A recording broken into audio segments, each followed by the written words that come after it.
Den her uge, det er officiel iværksætteruge i hele landet, og det betyder masser af fokus på nye virksomheder, der kan skaffe arbejdspladser og penge til landet. Men hvad er en rigtig iværksætter egentlig? Vi forsøger os her med et svar. Du er forholdsvis meget resultatorienteret. 24-årige Christian Andreasen er født og opvokset i Nykøbing. Og så har du en lille smule social kompetence i dig. Til dagligt læser han på Aarhus Universitet. Er det noget, du kan genkende, der ligger naturligt til dig?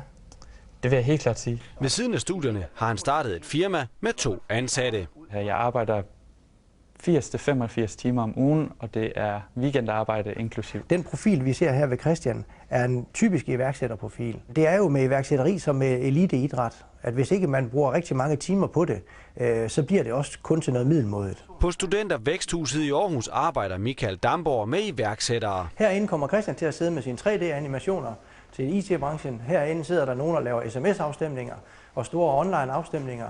Og herinde har vi en virksomhed, som sidder og laver printplader og elektronik. Her laver han blandt andet såkaldte adfærdsprofiler på iværksættere. En iværksætter er en person, der er foretagsom og skaber værdi, men ikke kun værdi for sig selv, men skaber værdi for andre. Sådanne personer er der mange af i Midt- og Vestjylland.